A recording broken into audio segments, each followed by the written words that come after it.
আসসালামু আলাইকুম। হাসানস ইংলিশ হোমে আপনাদের স্বাগত জানাচ্ছি। আমি প্রফেসর কামরুল হাসান।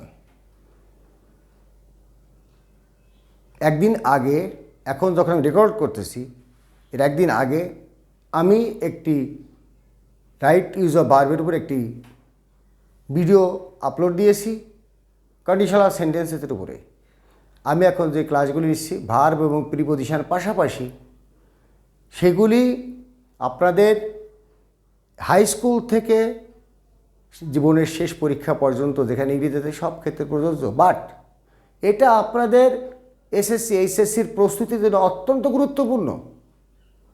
তাহলে আগে কন্ডিশনাল সেন্টেন্সেস প্রায় সেটা ভুল করে থাকি। দেখেন, কন্ডিশনাল সেন্টেন্সেসে আমাদের কয় জায়গার উপকার হয়। আমাদের এই যে পরমাণু সিলেবাস অনুসারেই দেখেন, রাইট ফর্ম অফ ভার্বের ক্ষেত্রে ওটা কাজে লাগবে। তারপরে আপনার কাজে লাগবে আসছে কমপ্লিটিং সেন্টেন্সেসের ক্ষেত্রে কাজে লাগবে, আবার সেন্টেন্স কানেক্টরের ক্ষেত্রে কাজে লাগবে। একটার উপর আর একটা নির্ভরশীল কন্ডিশনাল সেন্টেন্সেস। এখানে আসুন, আজকে দুটো রুল নিয়ে আসি মাত্র। প্রথম রুল হচ্ছে এ থেকে ডি, প্রথম রুলের মধ্যে। দ্বিতীয় রুলে আছে ই থেকে আই। প্রথম আসি যে রুলটা নিয়ে আলোচনা করতেছি, একটা সিম্পল বাক্যে একটা ফাইনাইট ভার্ব থাকা সত্ত্বেও যদি আর একটি ভার্ব ব্র্যাকেটে আসে, হয় তার সাথে আইএনজি যোগ হয়, অর্থাৎ হয় তার প্রেজেন্ট পার্টিসিপল হয়, নাহলে পাস্ট পার্টিসিপল ফর্ম হয়। যদি ব্র্যাকেটের ভার্বের কেবলই পূর্বে যে নাউন বা প্রোনাউনটি আসে, সে যদি ভার্বের কাজের সাথে সরাসরি সম্পৃক্ত থাকে তাহলে প্রেজেন্ট পার্টিসিপল হয়, আর যদি সরাসরি সম্পৃক্ত না থাকে তাহলে পাস্ট পার্টিসিপল হয়। এখন এখানে ফাইনাইট ভার্বের কথা উল্লেখ করলাম, ওটার ভিডিও আমার আপলোড দেওয়া আছে অনেক আগেই। প্রেজেন্ট পার্টিসিপল, পাস্ট পার্টিসিপল দেখেন, ভিডিও আমার আপলোড দেওয়াই আছে। আপনারা দরকার আর একবার দেখে নেবেন নিজেদের ঠিক করার জন্যে। আমি আলোচনা তো করতেছি। এখন এখানে দেখেন, সিম্পল বাক্য অর্থাৎ যেটা কোনো কনজাংশন দ্বারা যুক্ত নয়, যেটা কোনো কনজাংশন দ্বারা যুক্ত নয়, এখানে কোনো কনজাংশন যুক্ত না, সুতরাং এটা সিম্পল বাক্য। সিম্পল বাক্যে একটা ফাইনাইট ভার্ব, এই আর্ট হচ্ছে এখানে ফাইনাইট ভার্ব। আমি একটু বলি, তারপরে আপনারা আবার একটু ভিডিওটি দেখবেন। যে ভার্বটি টেন্স অনুসারে বা সাবজেক্টের নাম্বার ও পার্সন অনুসারে পরিবর্তিত হয় তাকে বলা হয়েছে ফাইনাইট ভার্ব। এখানে বয়েজ আছে প্লুরাল, এই জন্য আর হয়েছে, ওইটা ফাইনাইট ভার্ব। থাকা সত্ত্বেও আরেকটি ভার্ব ব্র্যাকেট আছে প্লে, আরেকটি ভার্ব ব্র্যাকেট আছে প্লে। এখন এর সাথে আইএনজি যোগ হবে নাকি পাস্ট পার্টিসিপল হবে? ভার্ব পূর্ববর্তী নাউন, এখানে বয়েজ আছে ভার্ব পূর্ববর্তী নাউন। যদি ভার্বের কাজের সাথে সরাসরি সম্পৃক্ত থাকে তাহলে আইএনজি যোগ, না হলে পাস্ট পার্টিসিপল। বয়েজ বালকেরা প্লে খেলা করতেছে কারা? বালকেরাই খেলা করতেছে। সুতরাং ভার্বের কাজের সাথে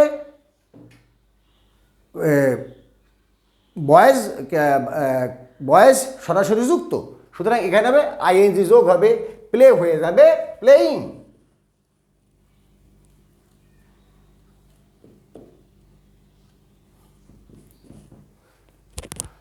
হি has a house build by my company. তার একটি বড় আশা। এখানে দেখেন, এটা একটা সিম্পল বাক্য। এখানে ফাইনাইট ভার্ব কোনটা? হ্যাজ। কেন? He third person singular number, এর সাথে হ্যাজ বসে। এখন আর একটা ভার্ব আসছে বিল্ড। এখন এই বিল্ড মানে তৈরি করা, হাউস মানে বাড়ি। বাড়ি তো নিজে নিজেকে তৈরি করে না, সুতরাং হাউজের সাথে হাউস নাউনটি ভার্বের কাজের সাথে সম্পৃক্ত না, সুতরাং এখানে পাস্ট পার্টিসিপল। বিল্ডের পাস্ট পার্টিসিপলকে built.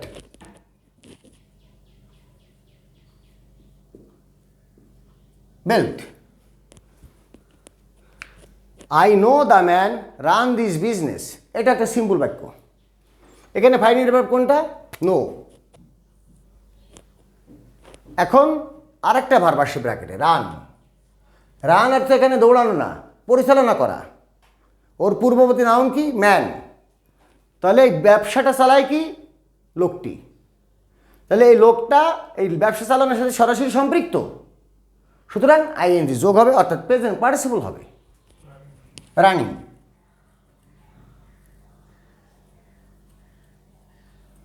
Running. The work do by me impressed all. এখানে ইমপ্রেসটা হচ্ছে ফাইনাইট ভার্ব, টেন্স অনুযায়ী পরিবর্তিত হয়। ইমপ্রেস পাস্ট টেন্সে হয়ে গেছে ইমপ্রেসড, এটা ফাইনাইট ভার্ব। আর একটা ভার্ব ব্র্যাকেটে আছে। ওয়ার্ক মানে কাজ, ডু মানে করা। কাজ কি নিজে নিজেকে করে, করে না, তাহলে পাস্ট পার্টিসিপল ডু হয়ে গেল ডান। এই গেল আমাদের প্রথম রুলটা। আজকের দ্বিতীয় রুলটা হচ্ছে রিলেটিভ প্রোনাউন। বহুল ব্যবহৃত রিলেটিভ প্রোনাউন তিনটা। Who, whose, that. Who, whose, that. Relative pronoun দ্বারা গঠিত বাক্যে রিলেটিভ প্রোনাউনের কেবলই পরে যে ভার্বটি থাকে সে কার, নাম্বার ও পার্সন অনুযায়ী পরিবর্তিত হয়। রিলেটিভ প্রোনাউনের কেবলই পরে যে নাউন বা প্রোনাউন থাকে তাকে বলা হয় অ্যান্টিসিডেন্ট। রিলেটিভ প্রোনাউনের পরবর্তী ভার্বটি অ্যান্টিসিডেন্টের নাম্বার ও পার্সন অনুযায়ী পরিবর্তিত হবে। আমি অ্যান্টিসিডেন্টের উপর ভিডিও অনেক আগে আপলোড দিয়ে দিছি, একটু কষ্ট করে দেখে নেবেন, ভবিষ্যতের জন্য আপনাদের অনেক উপকার হবে। ইহকাল পরকাল উভয় কালে। তার অর্থ মরার পরের পরকাল না। এই যে আমাদের ইহকাল মানে আমাদের ছাত্রজীবন, ছাত্রজীবনের পরে চাকরি খোঁজার জীবন, এই হলো পরকাল। ধর্মীয়ভাবে নিয়েন না ভাই, মানিজত মারা যাবে। It is I who have done the work. এখানে হু আছে রিলেটিভ প্রোনাউন, হু রিলেটিভ প্রোনাউন। এখানে হ্যাভ আছে ব্র্যাকেট ভার্ব, কার, নাম্বার ও পার্সন অনুযায়ী পরিবর্তিত হবে। হু, হুইজ, দ্যাট, এদের নির্দিষ্ট কোনো নাম্বার পার্সন নাই। এরা ফার্স্ট পার্সনের পরিবর্তে, সেকেন্ড পার্সনের পরিবর্তে, থার্ড পার্সনের পরিবর্তে ব্যবহৃত হতে পারে, সিঙ্গুলার প্লুরাল সব। এরা first person, second person, third person, singular plural সবার ক্ষেত্রেই একই চেহারায় বসবে। তাহলে এদের নির্দিষ্ট কোনো নাম্বার পার্সন নাই। তাহলে কার, নাম্বার ও পার্সন অনুযায়ী পরিবর্তিত হবে। রিলেটিভ প্রোনাউনে কেবলই পূর্বে যে নাউন বা প্রোনাউনটি থাকবে, অর্থাৎ অ্যান্টিসিডেন্ট। হুর অ্যান্টিসিডেন্ট আই, এখানে হুয়ের অ্যান্টিসিডেন্ট শি, এখানে হুয়ের অ্যান্টিসিডেন্ট মাই ফাদার, এখানে হুইসের অ্যান্টিসিডেন্ট আ ডগ, এখানে দ্যাটের অ্যান্টিসিডেন্ট গোটস। এখন আসি, দেখো না আমরা কত ঝটপট কাজ করতে পারি। হ্যাভ, হ্যাভ আছে, এখানে হ্যাভ হবে না হ্যাজ হবে, আর এর সাথে কি বসে হ্যাভ, সুতরাং হ্যাভ হ্যাভই থাকলো। কিন্তু এখানে যদি আইনা থেকে আসে নিচে উদাহরণ আছে, it is she who have clean the room. Who has a relative pronoun, she has the antecedent, she third person singular number, সুতরাং থার্ড পার্সন সিঙ্গুলার নাম্বার সাথে হ্যাভ বসে না, বসে হ্যাজ।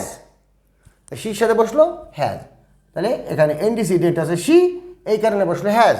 হুর কারণে কিন্তু হ্যাজ বসেনি। এখানে হু আছে, তার আগে আছে my father.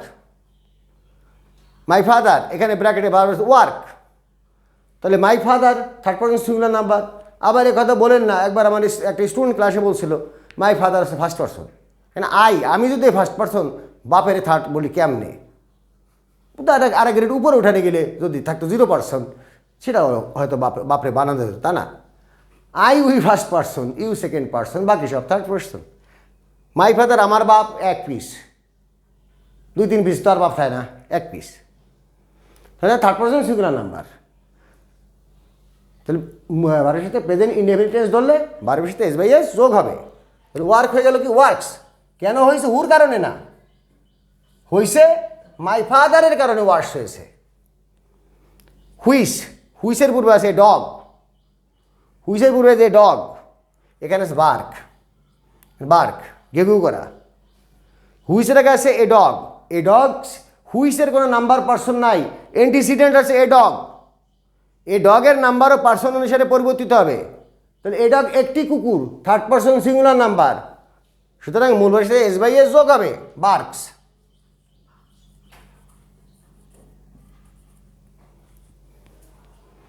They have some goats that be healthy. তাহলে এখানে ফাইনাইট ভার্ব কোনটা, সরি এখানে relative pronoun that, a goat, দ্যাটের অ্যান্টিসিডেন্ট হচ্ছে সাম গোটস, কিছু ছাগল। তাহলে গোটস যেহেতু প্লুরাল, সুতরাং বি জাগাবে আর। বি জায়গায় হবে আর। ওহ মাই গুডনেস,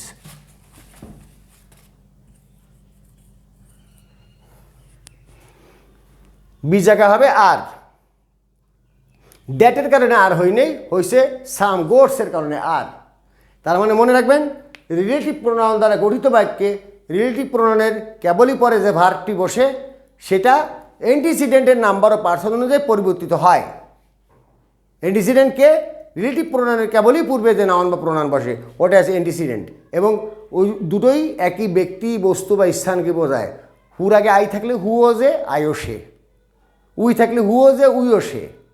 হুইসের আগে কুত্তা, বিড়াল, গাধা, বাছুর যা থাকুক হু ও যে, ওরাও তারা।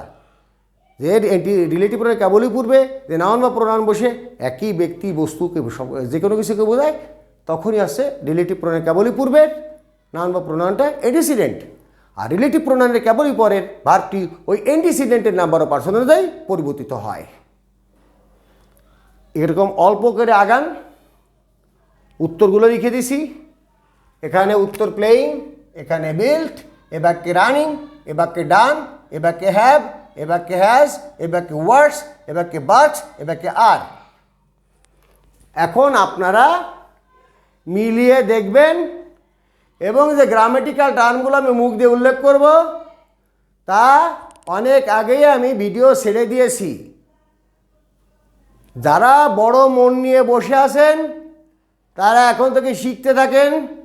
বিশ্ববিদ্যালয়ে ভর্তির প্রস্তুতির ইংরেজি ইন্টারমিডিয়েট পাস করার আগেই আপনারা পেয়ে যাবেন, এসএসসি পাস করার আগেই পেয়ে যাবেন। এসএসসিতে যারা স্কুল জীবনে যারা আছেন তারা দেখবেন যে এগুলো শিখে ফেললে এইচএসসিতে কোনো চাপই নাই, মাশাল্লাহ। আপনারা যদি আমাকে ফলো করে, লাইক, কমেন্ট করে যদি আমার পাশে থাকেন তাহলে আমি আরও উৎসাহিত হব। আপনাদের ভালো ভালো বিষয়ের উপর আমি ভিডিও আপলোড করতে থাকবো যতক্ষণ পর্যন্ত জিয়াদুল ইসলাম তালুকদার ভালো আছে, নাহলে আমি আর ভিডিও তৈরি করা হবে না। Thank you very much.